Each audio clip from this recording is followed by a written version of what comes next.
Welcome to 3RR news bulletin. ముందుగా headlines. విశాఖలో INS సుమేధపై రాష్ట్రపతి ముర్ము ప్రయాణం.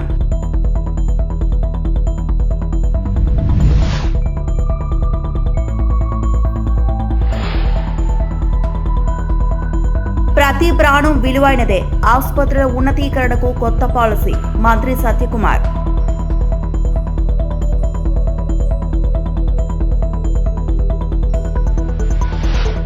మదనపల్లిలో చిన్నారి కేసు నిందితుడు ఆత్మహత్య, ఎస్పీ ధీరజ్.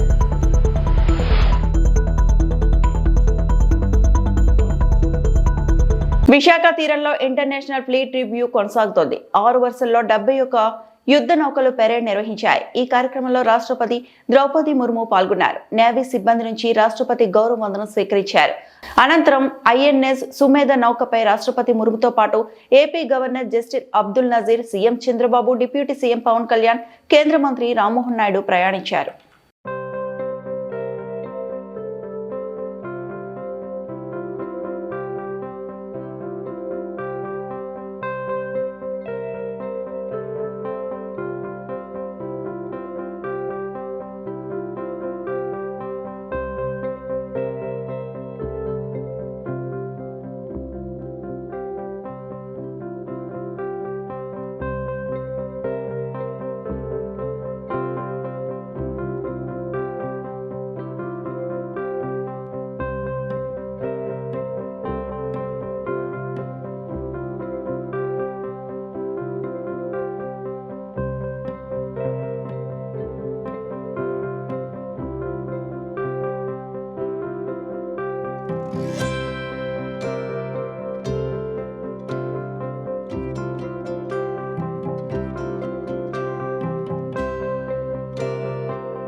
కేంద్ర ప్రభుత్వం ప్రతి ఒక్కరి ప్రాణం విలువైనదిగా భావిస్తుందని వైద్య ఆరోగ్య శాఖ మంత్రి సత్యకుమార్ అన్నారు.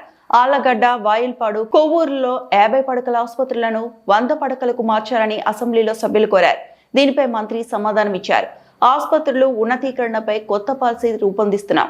50 పడకల కన్నా తక్కువ ఉన్న ఆసుపత్రులను 61 నియోజకవర్గాల్లో గుర్తించాం. మొదటి దశలో ఆయా నియోజకవర్గాల్లో పీపీపీ మోడల్ కింద 100 పడకల మల్టీ స్పెషాలిటీ ఆసుపత్రులు నిర్మిస్తాం. కేంద్ర ప్రభుత్వ సహాయంతో ట్రామా సెంటర్లు ఏర్పాటు చేస్తామని మంత్రి సత్యకుమార్ తెలిపారు. ఈ ఇంపార్టెన్స్ ని దృష్టిలో పెట్టుకొని మంత్రి గారికి మేము ఒకటే అడుగుతున్నాం అధ్యక్ష, ఒకవేళ 100 బెడెడ్ హాస్పిటల్ ఆలగడ్డకి రావడము ఒకవేళ లేట్ అయితే, వేరే కారణాల వల్ల లేట్ అవుతే అధ్యక్ష, అట్లీస్ట్ ఒక ట్రామా సెంటర్ పెట్టాలని చెప్పి మేము రిక్వెస్ట్ చేస్తున్నాం అధ్యక్ష. దీనివల్ల మేజర్ యాక్సిడెంట్లు ఏదైనా అయినప్పుడు పేషెంట్ ని స్టెబిలైజ్ చేసేంత వరకు కూడా ఉపయోగపడుతుంది. కాబట్టి ట్రామా సెంటర్ పెట్టాలని చెప్పి కూడా మేము మంత్రి గారిని రిక్వెస్ట్. ఇప్పటికే కొన్ని విషయాల్లో గన్నవరము ప్రతిపాదన కూడా దీంట్లో ఉంది, కొవ్వూరు ప్రతిపాదన కూడా దీంట్లో ఉంది. ఈ కోవూరు నెల్లూరు కోవూరు ప్రతిపాదన ఉంది, అదేవిధంగా గోదావరి జిల్లా ప్రతిపాదన కూడా దీంట్లో ఉంది అధ్యక్ష. ఆళ్ళగడ్డకి 30 పడకల నుంచి 50 పడకలకి అప్గ్రేడ్ చేయించారు వాళ్ళు. తర్వాత 5 సంవత్సరాల్లో అక్కడ పని జరగలేదు. మళ్ళీ మన కుటుంబ ప్రభుత్వం వచ్చిన తర్వాతే అది పూర్తి చేసి ఇటీవలే ఆ ఆసుపత్రిని కూడా ప్రారంభించుకోవడం జరిగింది అధ్యక్ష. కాబట్టి ప్రజల ఆరోగ్యం పట్ల చిత్తశుద్ధితో కుటుంబ ప్రభుత్వం ఆలోచిస్తూ ఉంది. వీటిని ఖచ్చితంగా ముఖ్యమంత్రి గారి దృష్టి తీసుకెళ్ళి దీనికి ఒక పాలసీ చేస్తున్నాం అధ్యక్ష. ఆ పాలసీలో ఏ అనుగుణంగా ఏవేవి ఉంటున్నాయో చూసి ఈ మిగతా విషయాలు ఏవైతే ఉన్నాయో తీసుకోవాల్సిన వాటిని పరిగణలోకి తీసుకొని చేసే ప్రయత్నం చేస్తాం. ఇది మాత్రమే కాకుండా ప్రజల ప్రాణాలు ప్రతి ప్రాణం విలువైందిగా కుటుంబ ప్రభుత్వం భావిస్తుంది అధ్యక్ష. అందుకని దీన్ని దృష్టిలో పెట్టుకొని ఒక కొత్త పాలసీ తీసుకొచ్చి 50 పడకల కన్నా తక్కువ ఉన్న నియోజకవర్గాన్ని గుర్తించి పీపీపీ మోడల్లో ఒక 100 పడకల మల్టీ స్పెషాలిటీ ఆసుపత్రిని కూడా నిర్మించాలనే ప్రతిపాదన ఉంది. దాని గురించి ఇప్పటికే 61 అసెంబ్లీ నియోజకవర్గాల్ని మొదటి దశలో గుర్తించడం జరిగింది. ఆ పాలసీ 1-2 నెలల్లో పాలసీ రోల్అవుట్ అయిన తర్వాత ఈ ఉన్న వాటిని ఎగ్జిస్టింగ్ ప్రభుత్వ పబ్లిక్ సెక్టార్లో ఉంటున్న హెల్త్ సెక్టార్లో ఉంటున్న వాటిని అప్గ్రేడేషను, అదేవిధంగా పీపీపీ మోడల్లో మల్టీ స్పెషాలిటీ ఆసుపత్రులు కూడా నిర్మించి ప్రజల ప్రాణాలు పోకుండా కాపాడుకునే ప్రయత్నం చేస్తామని సూచన అండి. మినిస్టర్ గారు, నేషనల్ హైవేస్ ఉన్నాయి కదా సార్, వాటర్ అక్కడ ఎక్కువ యాక్సిడెంట్లు అవుతున్నాయండి. మేము జర్నీ చేసి చూస్తుంటాం. అక్కడున్న హాస్పిటల్, నేషనల్ హైవే పక్కన హాస్పిటల్ కొంచెం అప్గ్రేడ్ చేయడానికి ట్రై చేయాలి అధ్యక్ష. ఈ విషయంలో చిన్న సబ్మిషన్ ఉంది అధ్యక్ష. క్రిటికల్ కేర్ బ్లాక్స్ అని చెప్పి మనం ప్రతి జిల్లాకు కూడా మంజూరు చేయడం జరిగింది అధ్యక్ష. 24 జిల్లాలకు చేయడం జరిగింది. ఇప్పుడు కొత్తగా చిత్తూరు, అమలాపురం జిల్లాకు లేకపోతే కొత్తగా వచ్చిన పోలవరం జిల్లా, అన్నమయ్య జిల్లాకు కూడా 4 జిల్లాలకు కూడా ప్రతిపాదనలు పంపించాం. ఇప్పటికే 600 కోట్లతో పనులు ప్రారంభం అయిపోయాయి అధ్యక్ష. చాలా వరకు 14 CCBలు ఈ క్రిటికల్ కేర్ బ్లాక్లు పూర్తయ్యే దశలో ఉన్నాయి. ఇంకా 10 వాటికి పూర్తి చేయడం, మిగతా 4 వాటికి కూడా చేసి ఇవి క్రిటికల్ కేర్ బ్లాక్ నిర్మాణం పూర్తి చేయడమే కాకుండా ట్రామా సెంటర్లు కూడా కేంద్ర ప్రభుత్వ అనౌన్స్మెంట్కి అనుగుణంగా ట్రామా సెంటర్ నిర్మాణం కూడా చేస్తారు. ధన్యవాదాలు. అన్నమయ్య జిల్లా మదనపల్లిలో చిన్నారిపై అత్యాచారం కేసు నిందితుడు కులవర్ధన్ ఆత్మహత్య చేసుకున్నట్లు ప్రాథమికంగా తెలుస్తుందని ఎస్పీ ధీరజ్ చెప్పారు. నిందితుడిని మంగళవారం తీసుకెళ్తుండగా పోలీసుల నుంచి తప్పించుకున్నాడన్నారు. మదనపల్లిలో నిర్వహించిన మీడియా సమావేశంలో ఎస్పీ మాట్లాడారు. మనకి నిన్న దురదృష్టవశాత్తు మదనపల్లి టౌన్ లోని 7 మైనర్ బాలిక మీద అత్యాచారం చేసి తర్వాత రేప్ చేసి చంపిన తర్వాత డ్రమ్ లో పూడ్చిపెట్టడం జరిగింది. దానినంతా కూడాను మదనపల్లి టౌన్ లో ఉన్న ప్రతి ఒక్క ప్రజలు కూడాను వచ్చి రోడ్డు మీద మరియు ఇంటి దగ్గర చాలా వరకు ప్రొటెస్ట్ అవన్నీ చేసి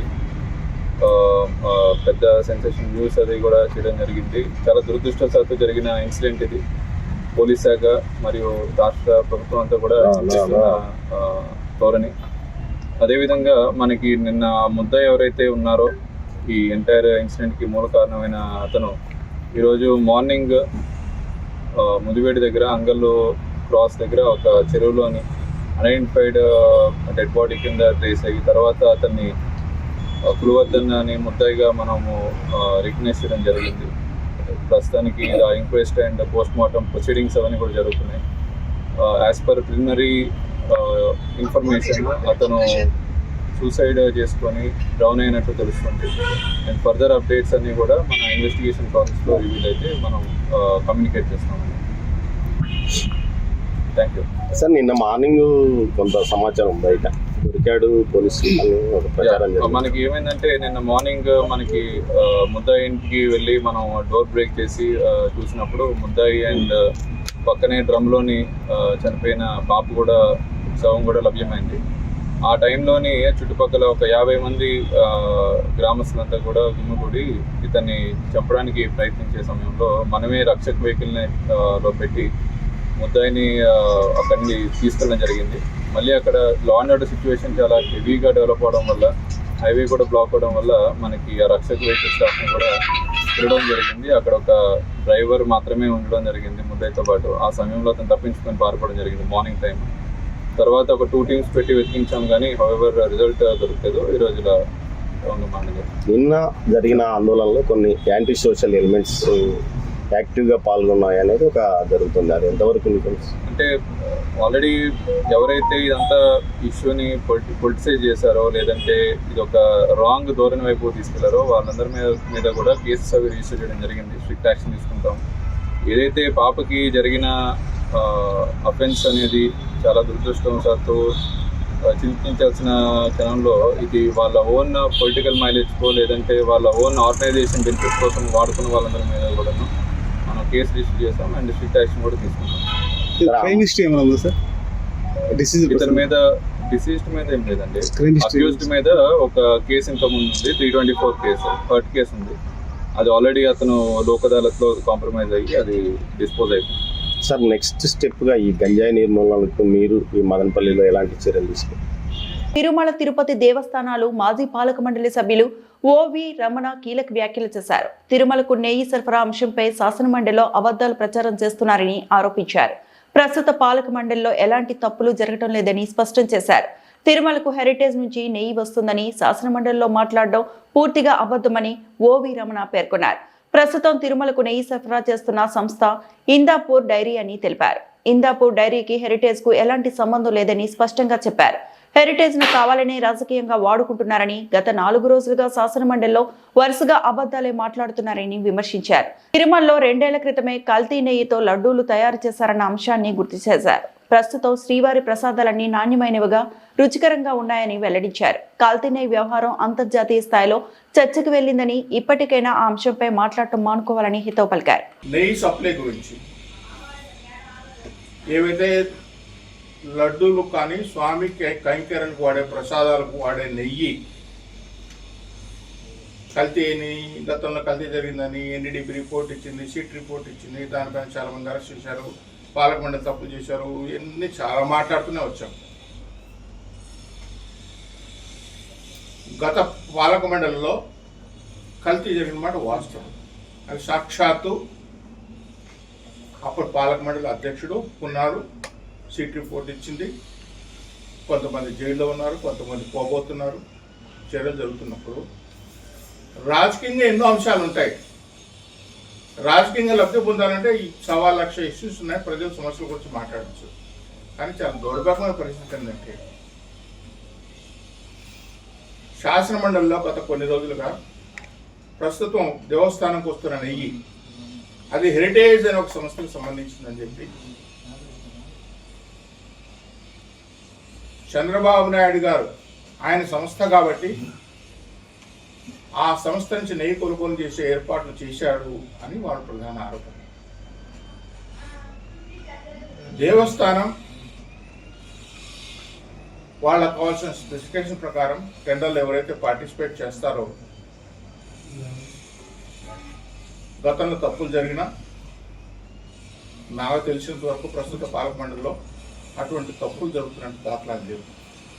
సరే, ఒక రాజకీయ అంశంగా, ఎందుకంటే ఈ లడ్డు కల్తీ నెయ్యి దేశం దాటి అంతర్జాతీయంగా వెళ్ళింది, అంతర్జాతీయ మీడియాలో కూడా వచ్చింది. కాబట్టి గత ప్రభుత్వం పైన పడిన మచ్చ అది అంత ఈజీగా పోయే మచ్చ కాదు. కాబట్టి దాన్ని ఏ విధంగా అవతలకు నెట్టాలనే ఒక ప్రయత్నంలో భాగంగా హెరిటేజ్ అనే సంస్థను హెరిటేజ్కు నెయ్యి సప్లై చేస్తుంది. అంటే హెరిటేజ్ కాకుండా ఇందాపూర్ అనే ఒక డైరీ నుంచి నెయ్యి, ఇందాపూర్ అనే ఒక సంస్థ టెండర్లో పార్టిసిపేట్ చేసింది, నెయ్యి సప్లై చేస్తుంది.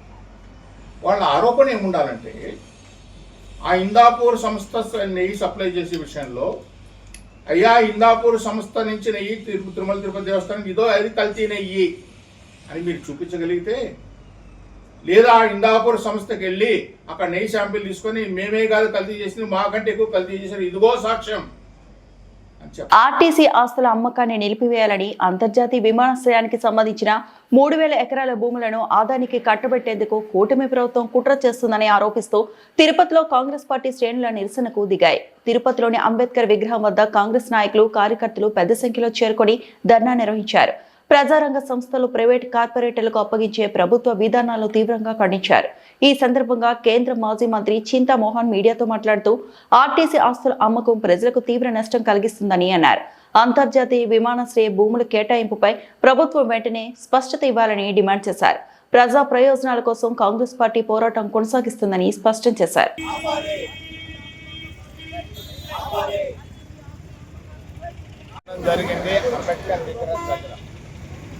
ఒకటిది ఓబీసీలు ఎస్సీలు ఎస్టీల పరిస్థితి ఆంధ్రప్రదేశ్ రాష్ట్రంలో దారుణంగా ఉంది. కాంగ్రెస్ పార్టీ అధికారంలో ఉన్నప్పుడు 27% ఓబీసీలకు ఇచ్చాం భారత రాజ్యాంగాన్ని సవరణ. ఎస్సీలకు 15% రిజర్వేషన్లు ఇచ్చాం, 7.5% ఎస్టీలకు ఇచ్చాం. ఈరోజు రాజ్యాంగబద్ధంగా రిజర్వేషన్లు ఆంధ్రప్రదేశ్ రాష్ట్రంలో అమలు కావడం లేదు. దీన్ని మేము ఖండిస్తున్నాం కాంగ్రెస్ పార్టీ తరఫున. చంద్రబాబు నాయుడు ఒక నిరుపేద కుటుంబంలో పుట్టాడు. జగన్మోహన్ రెడ్డి ఒక నిరుపేద కుటుంబంలో పుట్టాడు. జగన్మోహన్ రెడ్డి వాళ్ళ నాయన పేరు పెట్టుకొని ఆస్తులు సంపాదించాడు వేల కోట్ల రూపాయలు. చంద్రబాబు నాయుడు కూడా సొంత తెలివితేటలు ఉపయోగించి వేల కోట్ల రూపాయలు సంపాదించాడు. వాళ్ళ జోలికి నేను ఆస్తుల జోలికి పోవటం లేదు. ముఖ్యంగా నేను అడిగేది ఏంటంటే, ప్రభుత్వ ఆస్తులు అమ్మేసుకుంటున్నారు, మీ ఆస్తులు పెంచుకుంటున్నారు. ఇది ఎక్కడ న్యాయం చంద్రబాబు నాయుడు జగన్మోహన్ రెడ్డి అని నేను అడుగుతున్నాను. ప్రజల ఆస్తులు ఆర్టీసీ బస్ స్టాండ్లు ఎందుకు అమ్ముతున్నారు? మీరు విమానాశ్రయాన్ని ఎందుకు అమ్ముతున్నారు? మీ ఆస్తులు ఎందుకు పెంచుకుంటున్నారు? ఎవరిచ్చారు మీకు అధికారం? భారత రాజ్యాంగంలో ఆస్తులు పెంచుకుంటే మీకు లల్లు ప్రసాద్ జయలలిత గట్టిపడుతుంది, జాగ్రత్త. మరి శ్రీలక్ష్మి ఈ అమ్మ పాపం చాలా మంచి అధికారి. ఆ అమ్మ నేను అనుకున్నాను ఆమె క్యాబినెట్ సెక్రటరీ అవుతుందని. ఈ రాజకీయ నాయకుల ప్రలోభాలకు లొంగి పొరపాట్లు చేసిందో లేదో నాకు తెలియదు. బాగా నష్టపోయింది. మరి ఆ విధంగా రాష్ట్రంలో ఉన్నటువంటి అధికారులు, మరి జిల్లాలో ఉన్నటువంటి అధికారులు జాగ్రత్త పడాలని తెలియజేస్తూ, ఎస్ఆర్ శంకరన్ లాగా, బీజేపీ ప్రసాదరావు లాగా మీరు ప్రవర్తిస్తే మీకు అదృష్టం ఉంటుంది. అట్టకాకుండా శ్రీలక్ష్మి లాగా పొరపాట్లు చేస్తే మీకు కూడా ప్రతిఫలం అదే అని తెలియజేస్తూ, అంతర్జాతీయ క్రికెట్ స్టేడియంకి నేను ఫౌండేషన్ వేయించాను. కిరణ్ కుమార్ రెడ్డి ముఖ్యమంత్రిగా. మరి 2014లో చంద్రబాబు నాయుడు ముఖ్యమంత్రి అయ్యాడు. ఆ పునాది రాయిని తీసేసి ఆ ఆస్తిని ఒక 5 స్టార్ హోటల్కి ఇచ్చాడయా. ఇదే మా చంద్రబాబు నాయుడు గారు నా మిత్రుడు చేసే మంచి పనులు. మరి అంతర్జాతీయ క్రికెట్ స్టేడియం నేను చేస్తే దాన్ని నువ్వు ఒక 5 స్టార్ హోటల్కి ఇస్తే మిత్రమా? నేను మీ హోటల్ దగ్గర నుంచి అడుగుతున్నా, అంబేద్కర్ సాక్షిగా జవాబులు చెప్పు 10 రోజుల్లో. మరి చెప్పాలంటే ఇంకా ఎన్నో ఉన్నాయి, మళ్ళా వస్తాను. మీ అందరికీ ధన్యవాదాలు. మహాశివరాత్రి వార్షిక బ్రహ్మోత్సవాలు పురస్కరించుకుని శ్రీకాళహస్తి దేవస్థానం నందు ఆది దంపతుల కళ్యాణోత్సవం నయనానందకరంగా నేత్రపర్వంగా సాగింది. జ్ఞానప్రసూనాంబ సమేత శ్రీకాళహస్తీశ్వరుడి కళ్యాణం అంగరంగ వైభవంగా జరిగింది.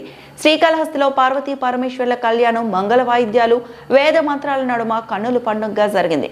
కళ్యాణ వేదికకు స్వామి గజవాహనంపై ఊరేగింపుగా బయలుదేరగా అమ్మవారు మణిమయ రత్న గోమేది ఆభరణములు అలంకరించుకొని సింహవాహనంపై పెళ్లి మండపం వద్దకు పయనమైంది.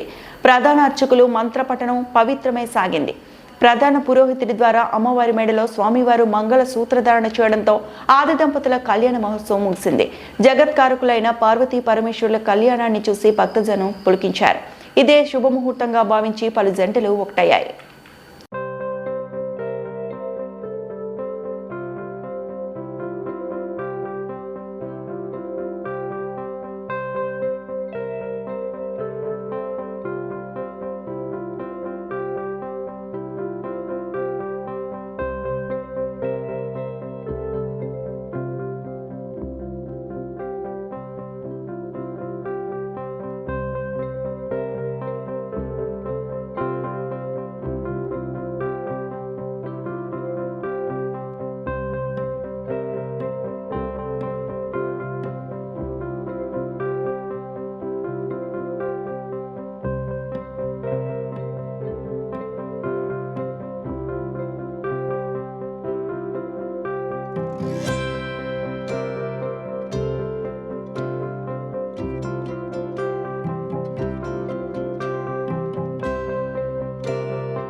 ఆదేశానుసారం భూదాన భూముల్లో పేదలు ఇళ్ల స్థలాలను నిర్మించుకున్నారని, వారికి వెంటనే నీటి వసతి, కరెంటు సౌకర్యం తక్షణమే కల్పించాలని మాజీ హైకోర్టు న్యాయమూర్తి B Chandrakumar, senior journalist Pasham Yadagiri demand చేశారు.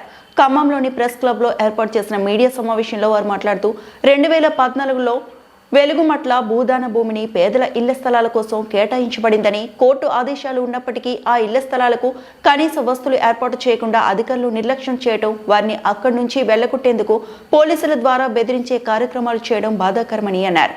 భూదాన భూమిని కబ్జా చేసే ప్రయత్నంలో రాజకీయ నాయకులు ఉన్నట్లు ఆరోపించారు. అట్టి భూమి నుండి పేదలకు భయభ్రాంతులకు గురిచేసి వెళ్లగొడితే ఆ భూమిని కబ్జా చేసే అవకాశం ఉంటుందని అనుకోవడం అమాయకత్వం అన్నారు. జిల్లా అధికారులు కోర్టు ఆదేశాలను అనుసరించి వెలుగుమట్ల భూదాన భూముల్లో ఇళ్ల స్థలాలు ఏర్పాటు చేసుకున్న వారికి తక్షణమే సౌకర్యాలు కల్పించాలని కోరారు. అది భూదాన భూమి. భూదాన భూమిలో జోక్యం చేసుకునే అధికారం కలెక్టర్కి లేదు, పోలీసులకు లేదు. భూదాన బోర్డే చెప్పాలి. భూదాన బోర్డును రద్దు చేసినారు. మళ్ళీ కొత్త బోర్డు ఎందుకు లేదు? సీసీఎల్ఏ కిందకి చెప్పినారు. సీసీఎల్ఏ కూడా ఎవరు 1000 ఎకరాలు కబ్జా చేయించిన నవీన్ మిట్టల్ చేతిలో. రెండవది, సరే భూదాన బోర్డు పేదల్ని ఏమో తరివేస్తున్నారు. 100 గజాలు పక్కనే ఇదే పువ్వాడ నాగేశ్వరరావు దగ్గర, పువ్వాడ అజయ్కి దగ్గర, ఇప్పుడు తుమ్మల నాగేశ్వరరావు దగ్గర 4 ఎకరాల్లో పెద్ద ఫామ్ హౌస్ కట్టుకున్నాడు కేజీల సురేష్. పక్కనే కింద ఇంకో 3.5 ఎకరాల్లో ముల్ల కిషోర్ ఫామ్ హౌస్ కట్టుకున్నాడు. బిక్కసారి దామోదర్ కట్టుకున్నాడు. గరిసాల వెంకటేశ్వర ఒక 14 ఎకరాల భూదాన భూములు వీళ్ళు పెద్ద కట్టుకున్నారు. పక్కనే ఇల్లాస కట్టి అమ్ముకుంటున్నారు, కోటుకుంటున్నారు. భూదాన భూములే. మరి వాళ్ళకి వర్తించదా? పేదలు 100 గజాల్లో కట్టుకుంటే వర్తిస్తుందా? వేదల సురేష్కి ఎందుకు వర్తించదు? వెక్కసాని దామోదర్కి ఎందుకు వర్తించదు? అనంతపురం నగర శివార్లోని రుద్రంపేట పంచాయతీలో దళితులకు సంబంధించిన 3 ఎకరాల 24 సెంట్ల భూమిని కబ్జా చేసి తీవ్ర ఇబ్బందులకు గురిచేస్తున్నారని దళితులు బుధవారం మధ్యాహ్నం నగరంలోని రుద్రంపేట పంచాయతీ పరిధిలో ఉన్న భూమిలో మీడియా సమావేశాన్ని నిర్వహించారు. తమ పూర్వీకుల నుంచి వచ్చిన ఇనామీ భూములకు సంబంధించిన సర్వే నెంబర్ 135 13వ లెటర్ నందు ఈ భూమికి సంబంధించి పూర్తి వివరాలు పొందుపరచబడ్డాయని తెలిపారు. అయితే గత కొన్ని సంవత్సరాల నుంచి ఈ భూమి మీద ఆధారపడి 12 కుటుంబాలు జీవనం సాగిస్తున్నాయని అన్నారు. ఈ భూమిని కబ్జా చేసి తీవ్ర ఇబ్బందులకు గురిచేస్తున్నారని, పేద ప్రజల పొట్టకుట్టేందుకు ఇలాంటి వ్యవహారాన్ని నడిపిస్తున్న వారిపై కఠిన చర్యలు తీసుకోవాలని డిమాండ్ చేస్తూ పెద్ద ఎత్తున నిరసన వ్యక్తం చేశారు. ఖాళీ స్థలం కనబడితే చాలు గద్దెల్లా వాలి ఇబ్బందులకు గురి చేస్తున్నారని వారు ఆవేదన వ్యక్తం చేశారు. మాదిగల భూమి కబ్జా చేసినారని నేను ధైర్యంగా మీ మీడియా ముందు నేను ఈరోజు ఇన్ని ఏండ్లుగా కూడా అట్లీస్ట్ మీడియా ముందరికి వచ్చి చెప్పుకునే దౌర్భాగ్య స్థితిలో మేము మాదిగలమైన మేమున్నాము. రుద్రంపేట గ్రామంలో కొన్ని ఏండ్లుగా జీవనము అట్లీస్ట్ కూలిపోతేనే ఆ రోజు సాయంత్రానికి జీవనం గడుస్తుంది. అలాంటి పరిస్థితుల్లో దాదాపు 12 కుటుంబాలకు సంబంధించిన భూమి 135 13 లెటర్ ఉంది. 135 13 అంటే గతంలో ఇవి ఇనాం భూములు. మా యొక్క సేవలను గుర్చింటి మా మామ వాళ్ళ తాత పేరు నల్లప్ప. ఆ నల్లప్ప ఇప్పుడు డైక్లాట్లో కానీ, RH లో కానీ, 10-1లో కానీ, 2013లో డిగ్రీ కాపీ ఉంది. ప్రతి ఒక్కటి ఇన్ని ఎవిడెన్స్లు పెట్టుకొని కూడా ఈరోజు ఏమీ చేయలేని దీన స్థితిలో ఉన్నాము మేము ఎస్సీలు కాబట్టి. అందుకని ప్రత్యేకంగా నాయకులకి, రాజకీయ నాయకులకి మీరు రుద్దడం సరికాదు. ఏదన్నా ఉంటే మీది భూమి అయినప్పుడు డైరెక్ట్గా ఫేస్ టు ఫేస్ మా ముందరకు వచ్చి మాది భూమి అని అంటే మేము అడిగిన దానికి మీరు సమాధానం ఒకటి చెప్పుకుంటే ఈ పేపర్లన్నీ చించేసి మీ ముందు పెట్టి మేము భూమి మాకు లేదని చెప్పి మేము ధైర్యంగా మేము చెప్పుకోగలుగుతాం. ఈరోజు ఇన్ని ఎవిడెన్స్లు ఉండి కూడా భూమి మీది కాదని అంటే ఒక భూమి రిజిస్టర్ అయిన మాత్రాన మీ భూమి ఎట్లా అవుతుంది చెప్పండి. మీకు 1966లో రిజిస్టర్ అయింది. ఎవరు రిజిస్టర్ చేసినారు అంటే మీరు మాట్లాడరు. గతంలో చాలా ఇబ్బందులు పడినాము, ఇప్పుడు ఇబ్బందులు పడాలన్నంత ఇదిలో లేము మేము. దేనికైనా మేమైతే న్యాయపరంగా పోరాటం చేస్తున్నాము. ఈ పెన్షన్ కూడా రీసెంట్గా మేమే దగ్గరుండి పెన్షన్ వేయించుకున్నాము. అంటే 2019లో 3 ఎకరాల 24 సెంట్లకు కలిపి ఫినిషింగ్ చేసినాం. అప్పుడు ఏం చేసినారు? 1.5 సంవత్సరం తర్వాత ఏం చేసినారు మీరు? దొంగచాటున వచ్చి ఫినిషింగ్ అంతా కూల్చేసినారు. అంటే మాదిగలు చేతగానితనం వారు, మాదిగలు అంటే రాజకీయంగా రాకూడదు, మాదిగలకు భూమి ఉండకూడదు, మాదిగలు ఎదగకూడదు. అంటే మీ ఉద్దేశం ఏమి? మీకు ఒకవేళ తోకలు ఉండొచ్చు, మాకు తోకలు లేవు. కానీ మేము ఈరోజు మీడియా ముఖ్యంగా తెలియజేసేది ఏమంటే, మాది ఇప్పుడు ఎవరైతే ఈ వార్తలు ఇంతటితో సమాప్తం.